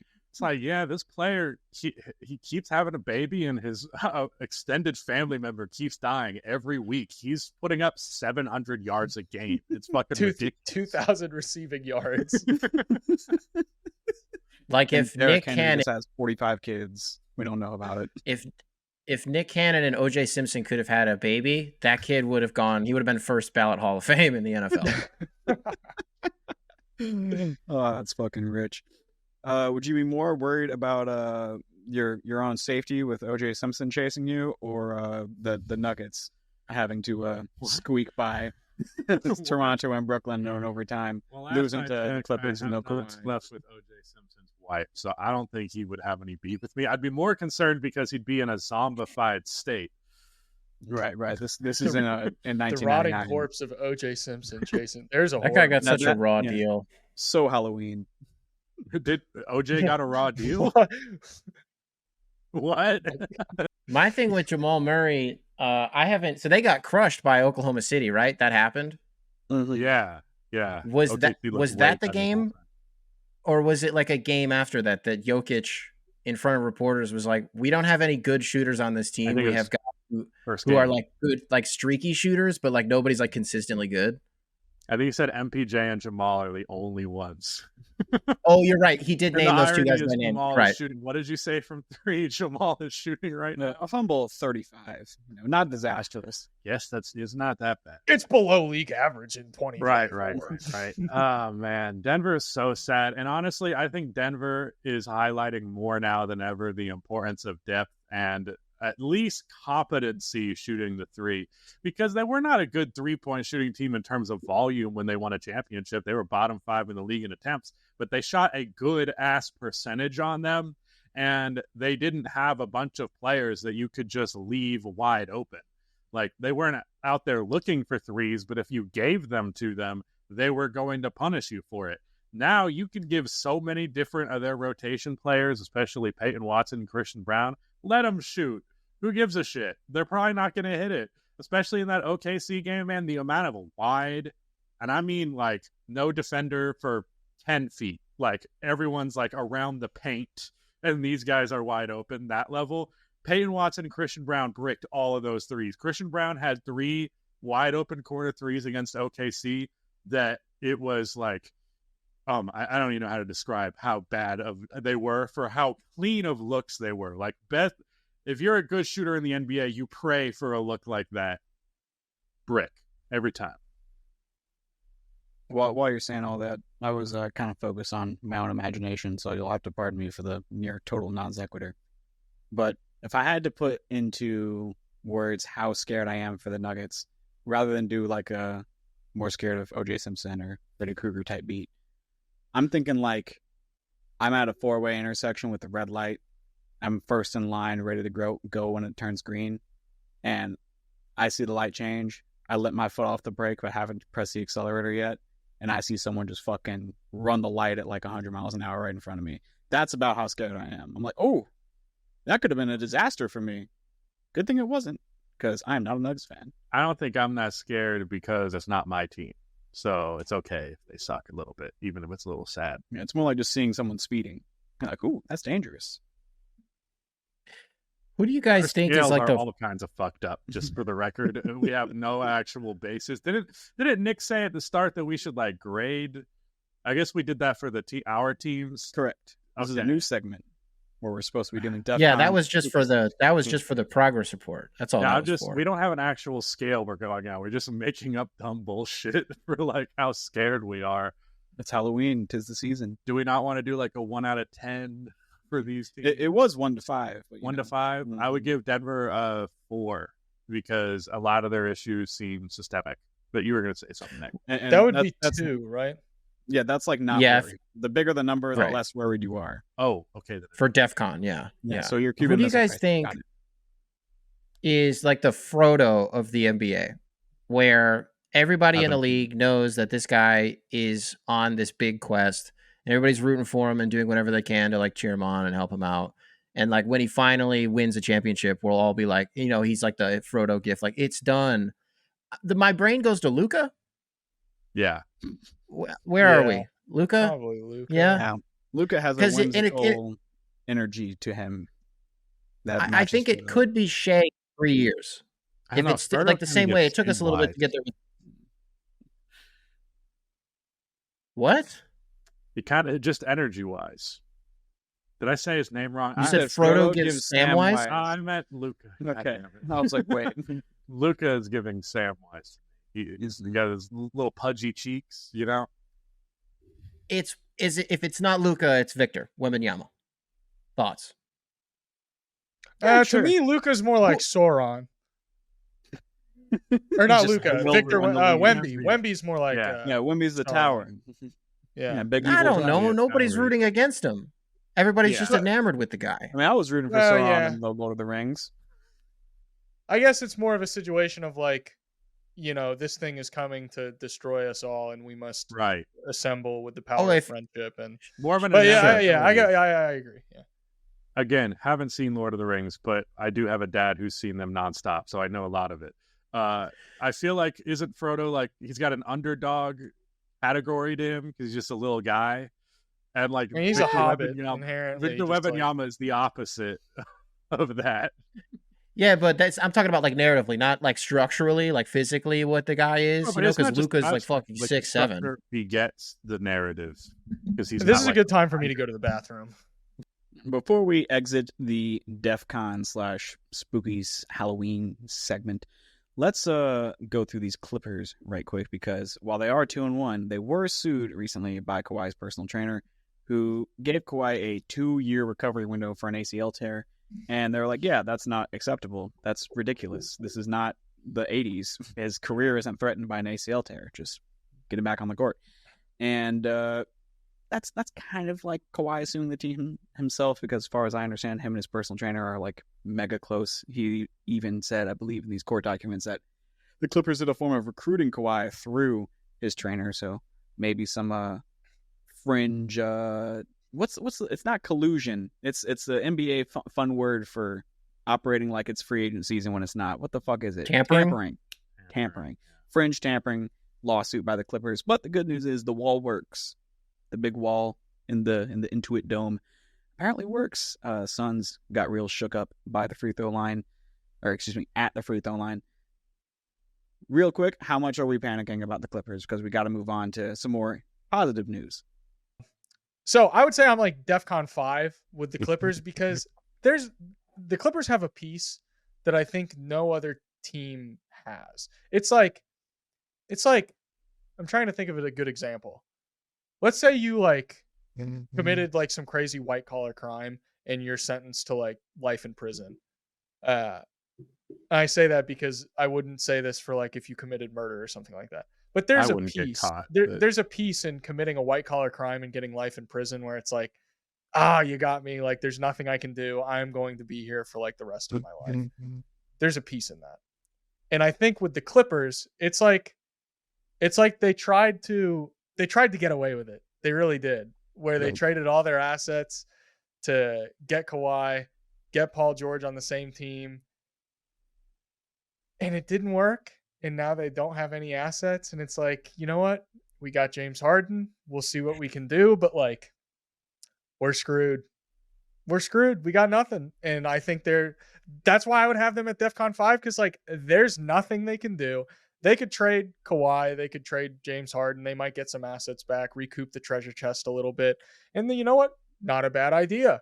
But regardless of what they do, they got this sick new arena that's looking pretty nice. And they have no draft picks. And they're just like, you know what? We'll see what we can do. We're probably going to be pretty bad if Kawhi's never healthy again and he sues the crap out of us. But, oh well, we'll see what we can do. And there's peace in that. There's peace in that. It's just like, I'm not jumping off the ship. I'm going down with it. Yeah, the Titanic hit the iceberg. Like, you're like halfway to the bottom of the ocean at this point. It's like we're beyond anxiety. That's basically what I was telling Rudy, because I was like, oh no, the Clippers are a disaster. Haven't heard that story before. And they're also fine so far. Like, they're 2-1. They have like a, what is it? 4.2. Like, they've been fine. James Harden's looked good. It's like, yeah, the big three of James Harden, Ivica Zubac, and Norman Powell. I mean, those guys are putting up a combined like 74 points a game or something like that. Zubac getting 14 boards and 4 assists a game. Harden getting 8 rebounds and 12 assists a game, if I'm being nice and rounding up. I mean, like, what the hell? These guys should not be 2-1 based on their roster composition and situation, and yet they are. So I see what you're saying. Very little reason to worry, but they do make the list because of the news. All right, moving on. I'm good. I guess I'm the only one who had takes about the Clippers. I don't. No, you're just right. There's nothing else to say. You're just right.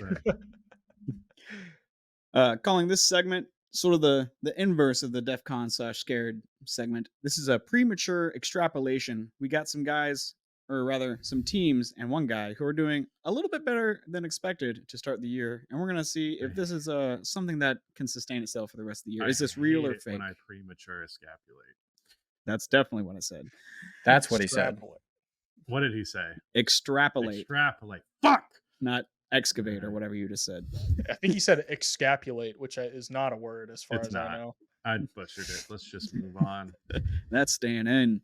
The Cavaliers are 4-0. They have the 3rd ranked offense in terms of points per game, the number 1 field goal percentage in the NBA, the number 2 3-point percentage in the NBA, and the number 3 steal total in the NBA with the number 4 overall offense in terms of opposing points per game. Is this real? Are the Cavs actually this good? Evan Mobley been playing out of his mind, developed real nice. Darius Garland seems to be at least somewhat back to form. And new coach, new look. Cavaliers, are they contenders? Is this a real threat in the Eastern Conference, or is this just a team with some continuity having a hot start? You know, Rudy, there are many such cases of people saying that all of the credit here would have to go to our favorite Silicon Valley lizard, Kenny Atkinson.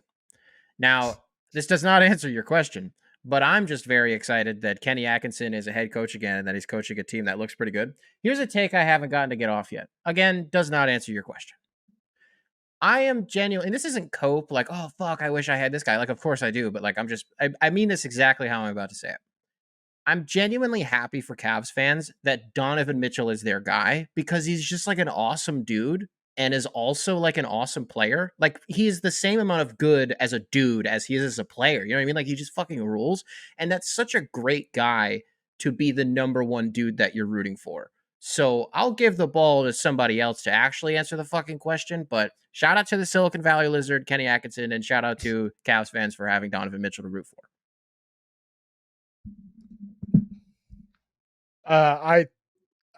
I think this team is like genuinely just good. They were genuinely good last year. It's just, sometimes the cookie crumbles the wrong way and guys get hurt and you're not able to establish continuity through like having everyone available for the entirety of the season. But this year it's like they got the full off season. They got the like Donovan Mitchell question out of the way of like, will he, won't he? It's like, yeah, he's sticking around. He loves it there. And you got your guy, like Nick said.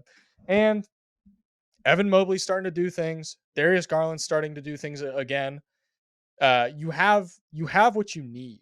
Like, there are certainly moves around the edges, but this is a team that like has a chance. They've got the pieces to where you get your foot in the door and then you've got the puncher's chance. Like, you just got to get into the ring, and they've got the knockout power. And I mean, if they stay healthy, this team's one of the best teams in the East. They're, to me, a top 3 team in the East if they're fully healthy. I think it's been like the last Donovan Mitchell has been, this is 3rd season there, right? I'm not messing that up. Yeah, I think it's his so, 3rd yeah. season. Pretty much ever since he went there, it's been like, okay, the X factor is Evan Mobley. If Evan Mobley develops his offensive game, we're having different conversations about them. He's looked awesome. He's looked decisive. It goes beyond the 3-point shot, which was the big thing everyone was talking about with him. But like, I was surprised because he's shown flashes of the ability to do it, but how well he attacks off of the dribble as a big man is really impressive. Has a lot of really good touch in the floater range. He's scrawny, but he's not really too afraid of contact. And then the jump shot has looked somewhat real to this point, at least relative to what it's been before. So if Evan Mobley keeps this up, I think I would put them in the contender category. Because for me, the last couple of years, they've been like just outside of that conversation. I would still like to see Darius Garland go somewhere else because I think Cleveland could be better off with a different type of player than Darius, just because your main guy is a small guard who you want to dribble and pass a lot and shoot a lot, obviously. But they've got plenty of talent, and if Evan Mobley is like this good, like borderline second option to this point over Darius Garland, at least in shot attempts. I don't know what the stats look like, but that's what I would go off of my eye test from the 2 games I've watched. Dude's just fucking great, and that's everything. It is everything for them that he is great offensively. If he's B plus Anthony Davis, you have that plus Donovan Mitchell, that can take you really goddamn far, especially with a really good complete roster around it. No, yeah, I believe in the Cavaliers as a legitimate fringe contender at this point. I mean, they've been kind of pushing that boundary for a while, but they've been held back, in my opinion, by Grizzlies legend John Blake Bickerstaff, Pistons legend John Blake Bickerstaff. But now with Kenny Atkinson leading the way, I could see a world where maybe if one of the Jays tweaks an ankle or something like that, they sneak into the finals, you know? It's very well plausible, and that'd be very good for Cleveland to even make a finals appearance without LeBron on the team.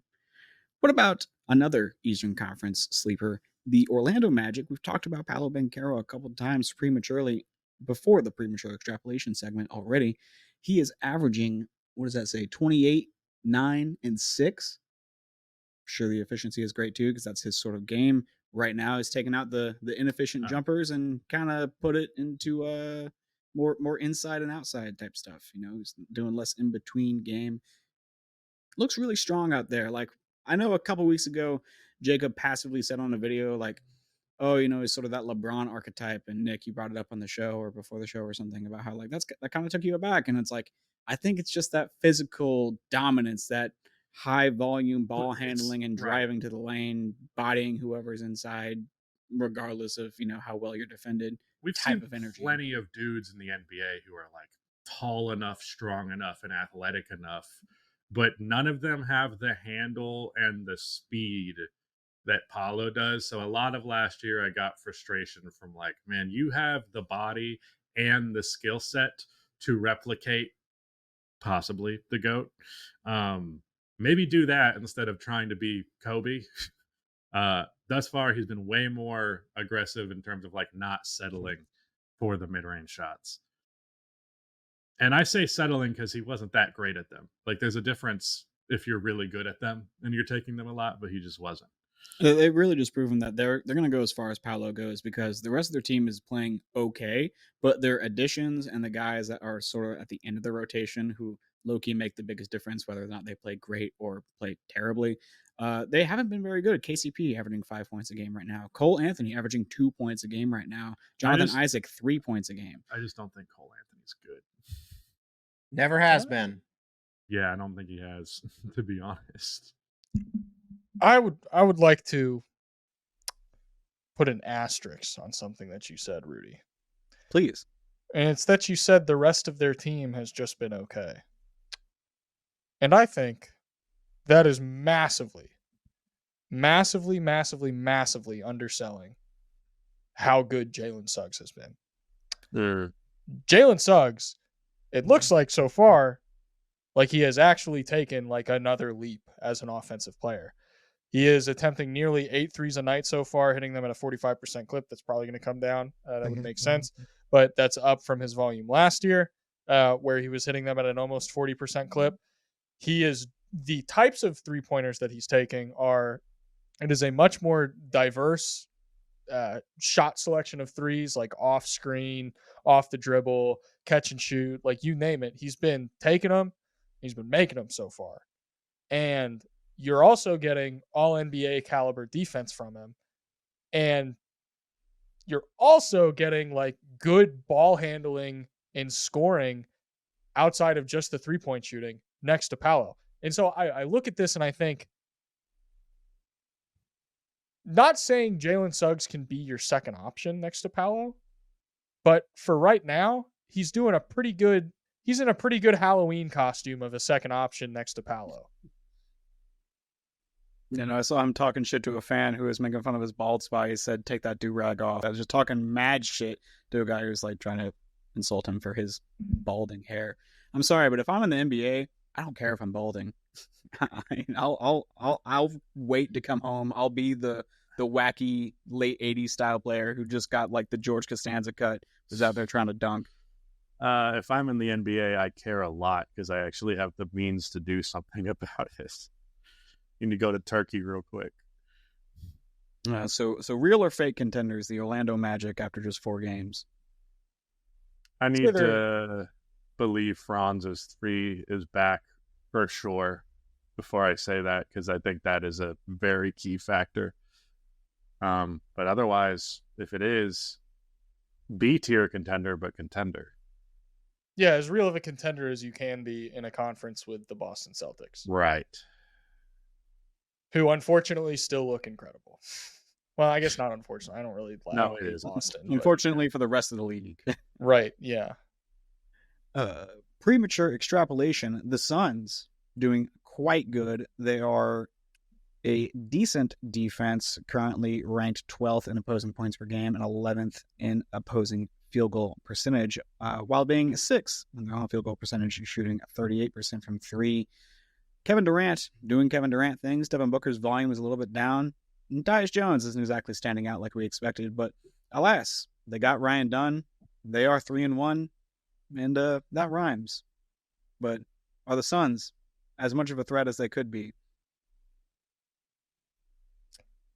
Mike Budenholzer is a good coach. I'm not saying Mike Budenholzer is like, the best coach in the league, but Mike Budenholzer is one of those coaches that it doesn't really matter a whole lot who you have on your team. If you have like decent enough players, he is a floor raising coach. Like, he is going to raise the floor of your team. You might get lucky and raise the ceiling of your team too. The Suns look like drastically different. Their defense right now, I think, Rudy, the number that you used is points allowed. Defensive rating wise, Yeah. They are top 5 in defensive rating right now. They're allowing 108.3 points per 100 possessions, which is really freaking good. Obviously, small sample size. Yes, we're going to see how that goes through the rest of the season. But on paper, like Ryan Dunn, that's what he was drafted. I'm doing a whole video on Ryan Dunn. It should be out either tonight or tomorrow.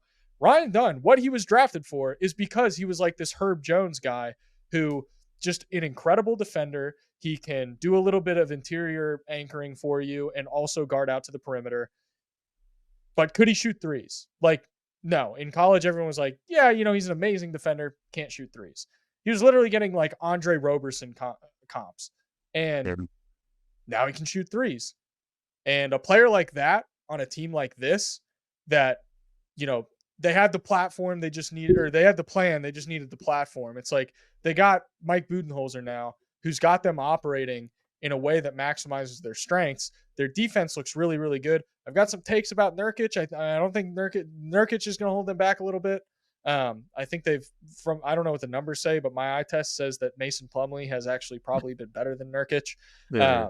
But like, this team's good. This is a good team. This is a top 10 team in the NBA, in my opinion. Yeah.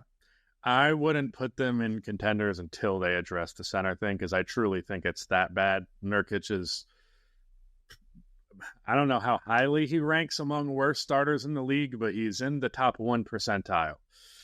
He's awful. He's horrifyingly bad. So I don't know. They're considering shopping Grayson Allen, who has not been good this year. Huh? He has not been good this year. He's scoring like fucking 3 points a game or something like that. It's small sample size. My thing is, I don't think you're going to get a very good center for that. As good as Ryan Dunn is, I do think they should at least consider the idea of like cashing in on him as the young asset that they have to get a center that will matter more. What I'm saying is, I understand that he's good and cheap and that they were trying to stretch things as much as they can, but also because he's good and cheap, that's the best asset they have. So if you wanted to get like a really good starter and you still have like Royce O'Neal, so you still got a defensive forward, I think it's worth considering. It would obviously depend on who that center is. Well, I have one, and I think both teams say no, but I want to just throw it out there. We can chew on it for a little bit. He's also not really a center. He is a power forward, but he's played center in the past. Straight up, 1 for 1. I believe the salaries would work. Grayson Allen for Isaiah Stewart. That's not horrible. I feel like they maybe want someone who's a little bigger. Right. That's really not bad, because I feel like maybe I'm tripping, but isn't Stu like an adequate enough shooter to where you have to guard him out there? He's not out there just shooting wide open threes nonstop. I would be curious to see how defenses would approach him in the postseason, because we haven't really seen how much teams are really scared of him, because there's a difference between hitting your threes and then hitting them in a way that teams actually respect you. He also just doesn't get to take them anymore, because that's like, we actually have dudes who can shoot threes. Detroit says no because we still need him, and also why create a log jam at the 2 spot? You know what I mean, with Grayson Allen. It's like, well, we just spent a bunch of money to get Malik Beasley, to get Tim Hart. Like, you know what I mean? So that both teams are going to say no to it, but like in a vacuum, I don't know. Something I just say it because Grayson Allen was high on the list for Detroit in terms of guys that they wanted to go after, and then Grayson got extended, and it was like, fuck. But then again, it's like, okay, well, our plan B was Tim Hardaway and Malik Beasley. So I don't think it actually makes sense. So ultimately, I'd say if we were to say real or fake in terms of contender status, whether or not we're truly being premature, I think we're high on the Suns right now on this podcast. I'm just going to go ahead and guess right now. The commenters are not going to be high on the Suns. I think this is going to be the thing that people get very up in arms about. We shall see. Just a couple things left in the podcast overall. Right now, we've gone through 7 teams in terms of like, are they in a disaster state, or are they already contenders just through 3 or 4 games? I want to talk about a player now. LaMelo Ball. Talk about the steal of our fantasy draft, Alex. That we somehow let him slide to you in like round 8 or some crap like that. Like, you got him so late in the draft. And yet here he is, second in the league in scoring, putting up 31.5, 7 rebounds, 7 assists with a steal, almost a block. I mean, Dude is absolutely balling right now. Matt Issa got a tweet right here saying that a big reason why is that he has a massive attempt, and that this is definitely a typo, but what he says literally is a massive attempt in free throw attempts, averaging over 4 attempts per 100 more than his previous career high, all the way up to 11.3 from 7.2. LaMelo getting to the line. Are we buying LaMelo as a true superstar in this league? He has fully arrived. He is demonstrating his potential. I mean, you don't have to look at the numbers to see how good LaMelo Ball is. You watch him play, and it's like he's taking some of the highest degree of difficulty shots on some crazy high efficiency. Not even just for those shots, but just in general. The dude is hooping. So LaMelo Ball, are we buying? Or are we selling stock? I've been buying LaMelo Ball stock since he was a rookie. It's like I don't know where this idea came from. And I'm not saying anyone here like fell into this camp, but there was this offseason narrative that was floating around that like LaMelo actually sucks, guys. Like this is no better than a Colin Sexton in Cleveland empty stats player. And I'm like, I don't know how we came to that conclusion, because the one fully healthy season that he's had, his sophomore year, he was an all-star, and the Charlotte Hornets were a 45-win team, or they were a 40-plus win team, something like that, above 500, or at least 500. So this idea that he somehow isn't good seemed to appear out of nowhere, just out of thin air. And so am I surprised that last year he played 22 games, but in those 22 games, he looked awesome. He had that one stretch where he was averaging, I think it was like a 5-game stretch where he was averaging like 30 points per game. Here we are. He's healthy. He's had an off season. They've got some continuity. They got a good coach now. I think the coaching change is huge. I seriously think that this coaching change is huge for Charlotte. Not saying that I think Steve Clifford was a bad coach, but I think their current coach, what's Charles something? Chuck Lee. Yeah. He's a really good coach. I think he's doing a lot for the culture there. And I think the results are speaking for themselves with LaMelo Ball. I think he's insanely good, and this is what we've been waiting to see ever since high school, ever since middle school when we saw him pulling up from half court. This is what we've been waiting for. And I think it's probably might be worth the wait. I will say where the those LaMelo actually suck shit comes from. I almost feel like we should come up with a term for it, for like a type of player who is both really good but also volatile, and their lowlights look like horrifying for a player who's otherwise really good. Because, and I've seen LaMelo Ball play live like 8 times before. When he misses a 3, he misses it badly. I don't know what that's about, but like if you watch LaMelo when he's playing poorly, you're gonna be like, oh, this is the worst player I've ever seen. Because you can like play bad, but it looks good, and then you can play bad and it looks like shit. With him, it's when he plays bad, it looks fucking awful. But like all of the stats, all the advanced stats, all of that shit would suggest he's very good. The win percentage they have where he's there versus when he's not, it's like, yeah, LaMelo's good, and I'm not shocked at all that he's playing really well right now. What Alex said about I've bought enough LaMelo stock, essentially, like I think I'm hard capped. I don't think I'm allowed to buy more LaMelo stock. You've maxed out your 401k. Right. You can't contribute anymore. I don't know if that's how stocks work. Maybe they do. Right. I'm just making an analogy. Yeah. Your ball savings account is maxed out. Nick, do you have more thoughts on LaMelo Ball this season or on the wedding episode of Love is Blind? I've taken a back seat in a lot of these conversations because unless your team just played the Detroit Pistons, I just don't have time to watch a bunch of games. So that's why I've got nothing. I don't know. I read a lot about how LaMelo looks good. I don't want to be the harbinger of manifestation here. Hey, maybe Alex is right? Maybe this is quote unquote what we've been waiting for all along. So what happens when he tweaks his back next month and then he's sidelined for you know what I mean? Like that's just kind of how this always goes. He looks fucking awesome and then he just gets hurt and he's out forever. And then we talk about how bad he is. Not we, but to Alex's point, everyone's like, oh, he fucking sucks. And then he's like, then it's to repeat the cycle. Then he starts playing and we're like, wait, this fucking guy? And then he gets hurt. So Love is Blind. I hope somebody cries. I hope somebody. Yep, that's it. Hope somebody cries. Yeah, no, we definitely need some tears on this reunion. Streets are saying this reunion episode is gonna fucking suck, and like the Tyler and Ashley we were talking about last week about how he has kids, but he's actually quite present in their lives. He's lying on the show. I've heard they're like barely addressing that. To me, it seems very clear that Tyler and Ashley have some sort of arrangement off camera where it's like, hey, we're gonna try to talk about this as little as possible. There's something private going on right here. But I mean, it's a reality show. You're not allowed to have secrets. Right. It's like, come on, man. Come on. Grill them. Do it, please. But ruin those kids' lives. Put cameras in their face right now. That's what I'm paying Netflix $12 a month for, dude. So yeah, I mean, honestly, if they don't cancel one of the other rumors, season, I would be a little bit surprised because the pods was entertaining, but everything after that fucking sucked. What's the rumors you're hearing? There's a rumor going out there from the reunion taping that they're going to frame Nick's behavior as the villainous type, and that behind the scenes he was talking shit about the way that Hannah, what's her name, right?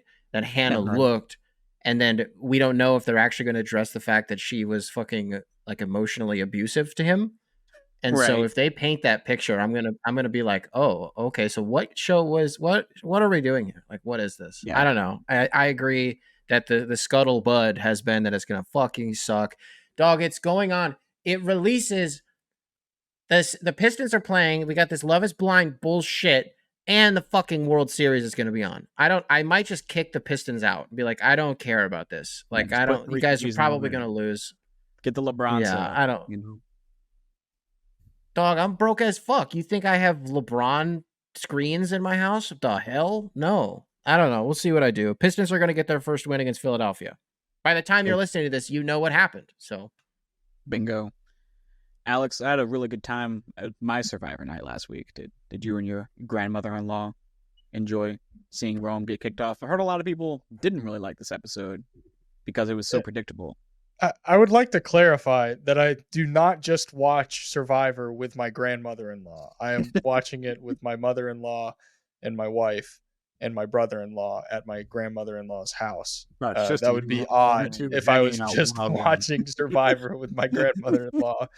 That being said, we also make a meal every week, and my mother-in-law made chicken and steak last week. And it was amazing. So that was awesome. The episode, I thought, it's very hard to do an episode where before tribal council actually happens, you know exactly what's going to happen and it still be funny and like have good payoff. But they did it really well. Like I was at tribal council and they had Rome just like so fooled. Sorry if you haven't seen the episode. Rome got voted out. Catch up. I was like, this is hilarious, and it paid off because like he's been the bad guy for the season so far, and it was getting a little old. I found he had some charm here and there, but it got to the point where I was like, dude, you're kind of like being mean to people at this point, and like genuinely very manipulative in a not gamey way. Yeah, not fun for TV. Not in a way that's like, oh, this is a game show, and like you're like an emotionally manipulative person. He was like, I'm gonna cry, and that's gonna get them on my side. I'm gonna say this other guy has been bullying me. Yeah, he also, in one of his exit interviews, there's rumors that he just completely made something up about Kyle because Kyle was the one who kind of got him eliminated. Mm-hmm. Apparently, he said in an exit interview that Kyle like said some not cool for TV things, and no one has come out to like back up what Rome said about that. Because like you'd think if Kyle actually did say something that is like genuinely not cool, everyone would be backing up Rome and being like, oh no, yeah, this is like he's correct. He is not lying about this. But no one has said anything about that. Barking up the wrong tree too, because Kyle's like one of the most likable people on the island. He's definitely in my top 3 of the power rankings. Right. I don't want to like automatically give him the benefit of the doubt, but it's like, Rome, you haven't really established yourself as the most credible person so far this season. So I'll be interested to see if at the end of the season everyone comes out and like, yeah, Kyle said horrible things. Like if that happens, then Rome was right all along. But right now, I mean, it's hard to give him the benefit of the doubt. Yeah. And then our final off-court matter is the issue of Halloween. This is something I thought about doing the cold open on the show about, but I want to get it off my chest. It's a very tried and true point. It's not a novel observation. It's just something that I feel like needs to be put out there on more platforms in general. We have way too high of a tolerance as a society for anti-Halloween people. The amount of people who think that Halloween is some sort of devil worship, Satan's spawn, evil, no good holiday is very little, but even then it's way too high because they're very vocal. Every Halloween I see some bullshit on my fucking feed that's like, yeah, we don't do Halloween because we're not into that devil worshipping stuff, but like it is just dressing up and having candy and or alcohol with your buddies. Like it's not that deep. It is just putting on a costume and having fun. That is the whole point of the holiday, and I don't understand being anti-Halloween. I can understand not enjoying it, but being like, no, this is a spiritual crime. We need to end this October 31st abomination. That is just like the most silly perspective that I see way too normally, even if it's at a, minority. People who are like actively afraid of Satan are a little silly, is what you're saying? In this context. I mean, I don't know. I feel like the type of people who do that for just about everything. And Halloween's just what's up on the chopping block this time around. I agree with that. I will say, maybe I've just insulated myself, but I have not seen a single person say any of that about Halloween. I've heard it before. That just feels very like early 2000s to me. It's like video games are causing violence. The night that we're taping this is Devil's Night, which is like an actual thing. The night before Halloween is like when you go out and like smear shit over like kids' playgrounds and stuff like that. Like that is a thing. What? But just the purge. I've never heard of that shit in my life. Yeah. Oh, it used to happen at our elementary school constantly. Oh my God, dude. Every Devil's Night, we would get to school the next day. There was just shit smeared everywhere on our fucking playground. I'm not kidding. What are you fucking talking about? I'm saying exactly what I'm saying. And dog, I'm saying exactly what I mean. There's a comprehension issue on your end. I'm saying exactly what happened. And so I would say to Rudy that I agree with the panel here that you may be a victim of your environment. And as somebody who is largely logged off, I don't see that shit at all. And maybe like Bible thumpers are like, oh, but like to Jacob's point, it's just like the vehicle. It's like, what's the boogeyman this week? Oh, it's Halloween. It's Devil's Night. Like, oh, it's fucking people dressing up as skeleton. Right. I don't know. It's just the flavor of the week is Halloween. Yeah. Yeah, like a bear. That fucker's probably got some skeletons in his closet. Yeah. Freaking Rudy Gobert followed J.K. Rowling on Twitter this week for your chronically online. No. Mm-hmm. Mm-hmm. Oh my gosh. Mm-hmm. I've defended him so much, and now it's just like I've ran out of. Maybe he doesn't. I can't do it. Yeah. maybe he just got Hogwarts Legacy. It's like, let me just got it. We have heard of this cultural phenomenon in America called Harry Potter. This JK lady seems like stand-up material. Y'all ever read these books? These are crazy. Yeah, talk about early 2000s core. Did you guys hear that Chris Rock got slapped? Hey, what about this Kendrick and Drake beef? Roll the credits. Roll the credits. All right. Y'all tune in next week for the first rookie report. Plane hit the World Trade Center? They got the Pentagon? 1, 2, 3, huh? My Grizzlies don't mess around. We are fine in the West, in this I know faux show. We missed the playoffs last year, but this year is different. 12 is hot to go. Don't try to tell me we won't win the title. We are gonna win it all. Thank God for Edie, Jaren, Vincent, Scotty, Gigi, Marcus Smart et al. Bang job. Banja. Banja. Banja. We've got our squad back. Oh, we've got our squad back. And Ja will pass to Brandon, who will dunk really tall. Luke, Jake, and Desmond. Oh, Luke, Jake, and Desmond. Those guys are really scary when their shots start to fall.